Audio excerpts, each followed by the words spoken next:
जय श्री राधा कृष्ण। आप सभी को नाग पंचमी की ढेर सारी शुभकामनाएं। आइए सुनते हैं नाग पंचमी व्रत की कथा। तो बोलिए प्रेम से नाग देवता की जय, भगवान विष्णु की जय, भगवान भोलेनाथ की जय। बहुत समय पहले की बात है कि प्राचीन काल में एक सेठ जी थे जिनके 7 पुत्र थे। सातों के विवाह हो चुके थे। सबसे छोटे पुत्र की पत्नी श्रेष्ठ चरित्र की विदुषी और सुशील थी, परंतु उसका भाई नहीं था। एक दिन बड़ी बहू ने घर लेपने को पीली मिट्टी लाने के लिए सभी बहुओं को साथ चलने को कहा, तो सभी धलिया और खुरपी लेकर मिट्टी खोदने लगे। तभी वहां एक सर्प निकला जिसे बड़ी बहू खुरपी से मारने लगी। ये देखकर छोटी बहू ने उसे रोकते हुए कहा कि इसे मत मारो, ये बेचारा निरपराध है।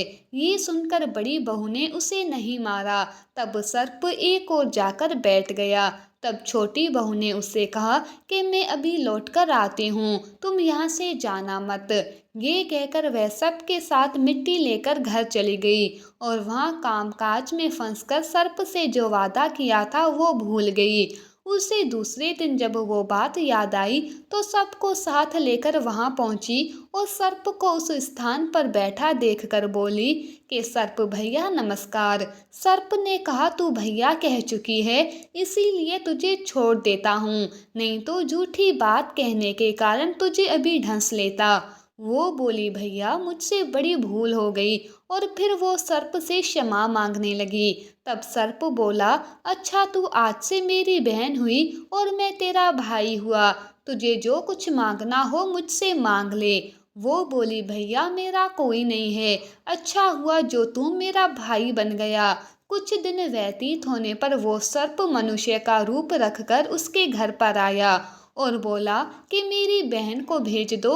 सबने कहा कि इसका तो कोई भाई नहीं था, तो वो बोला कि मैं दूर के रिश्ते में इसका भाई हूँ, बचपन में ही बाहर चला गया। उसको विश्वास दिलाने पर घर के लोगों ने छोटी बहू को उसके साथ भेज दिया। उसने मार्ग में बताया कि मैं वही सर्प हूँ, इसीलिए तू डरना नहीं, और जहाँ चलने में तुझे कठिनाई हो वहाँ मेरी पूंछ पकड़ लेना। उसके कहे अनुसार ही वैसा ही किया और इस प्रकार वो उसके घर पहुंच गई।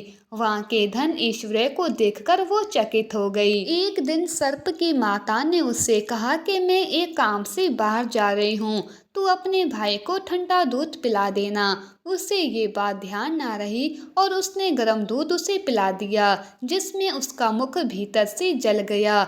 ये देखकर सर्प की माता बहुत क्रोधित हुई, परंतु सर्प के समझाने पर वो शांत हो गई। तब सर्प ने कहा बहन को अब उसके घर भेज देना चाहिए। तब सर्प और उसके पिता ने उसे बहुत सा सोना चांदी जवाहरात वस्त्र आभूषण आदि देकर उसके घर पर उसे पहुंचा दिया। इतना ढेर सारा धन देखकर बड़ी बहू ने ईर्ष्या के साथ कहा कि भाई तो बड़ा तेरा धनवान है, तुझे तो उससे और भी धन लेना चाहिए था। सर्प ने ये वचन सुना तो वो वस्तुएं सोने की लाकर दे दी। ये देखकर बड़ी बहू ने कहा कि इन्हें झाड़ने के लिए झाड़ू भी तो सोने की ही चाहिए। तब सर्प ने झाड़ू भी सोने की लाकर रख दी। सर्प ने छोटे बहू को हीरा मणियों का एक अद्भुत हार दिया। उसकी प्रशंसा उस देश की रानी ने भी सुनी और वह राजा से बोली कि सेठ की छोटी बहू का हार यहाँ आना चाहिए। राजा ने मंत्री को हुक्म दिया कि उससे वो हार लेकर शीघ्र ही उपस्थित हो। मंत्री ने सेठ जी से जाकर कहा कि महारानी जी छोटी बहू का हार पहनेगी, वो उसे लेकर मुझे दे दो। सेठ जी ने डर के कारण छोटी बहू से हार मंगवा कर दे दिया। छोटी बहू को ये बात बहुत बुरी लगी। उसने अपने सर्प भाई को याद किया और आने पर प्रार्थना की कि भैया रानी ने हार मेरा छीन लिया है, तुम कुछ ऐसा करो कि जब वो हार उसके गले में रहे तब तक के लिए वो सर्प बन जाए, और जब वो मुझे लौटा दे तब हीरे और मणियों का हो जाए। सर्प ने ठीक वैसा ही किया। जैसे ही रानी ने हार पहना वैसे ही वो सर्प बन गया। ये देखकर रानी चीख पड़ी और रोने लगी। ये देखकर राजा ने सेठ के पास खबर भेजी कि छोटी बहू को तुरंत भेजो। सेठ जी डर गए कि राजा ना जाने आखिर क्या करेगा। वो स्वयं छोटी बहू को साथ लेकर उपस्थित हुए। राजा ने छोटी बहू से पूछा कि तूने क्या जादू किया है, मैं तुझे दंड दूंगी। छोटी बहू बोली कि हे राजन, इस दुष्टता के लिए मुझे क्षमा कीजिए। ये हार ही ऐसा है कि मेरे गले में हीरे और मणियों का रहता है और दूसरे के गले में सर्प बन जाता है। ये सुनकर राजा ने वो सर्प बना हार उसे देकर कहा कि अभी पहनकर दिखाओ। छोटी बहू ने जैसे ही उसे पहना, वैसे हीरों और मणियों का हार हो गया। ये देखकर राजा को उसकी बात का विश्वास हो गया और उसने प्रसन्न होकर उसे बहुत सी मुद्राएं पुरस्कार स्वरूप दी। राजा ने वो पुरस्कार दिया था, वे सभी को लेकर घर लौट आई। उसके धन को देखकर बड़ी बहू ने ईर्ष्या के कारण उसके पति को सिखाया कि छोटी बहू के पास कहीं से धन आया है। ये सुनकर उसके पति ने अपनी पत्नी को बुलाकर कहा कि ठीक ठीक बता कि ये धन तुझे कौन देता है। तब वो सर्प को याद करने लगी। तब उसी समय सर्प ने प्रकट होकर कहा, मेरी धर्म बहन के आचरण पर संदेह प्रकट करोगे तो मैं तुम्हें खा लूंगा। वो सुनकर छोटी बहू का पति बहुत प्रसन्न हुआ और उसने सर्प देवता का बड़ा सत्कार किया।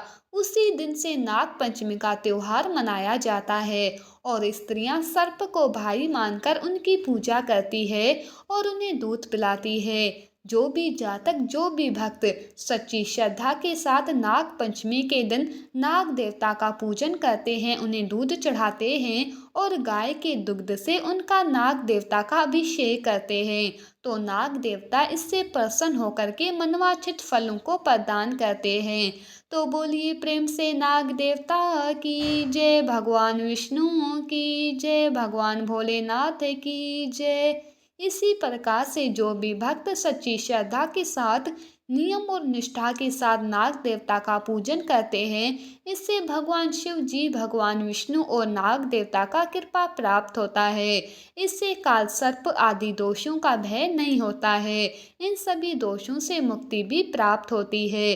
तो आशा करती हूँ ये जानकारी आपको अच्छी लगी हो। ऐसे ही ज्ञानवर्धक जानकारियाँ प्राप्त करते रहने के लिए हमारे इस चैनल पे अगर आप नए हैं तो चैनल को लाल बटन दबा करके सब्सक्राइब करें।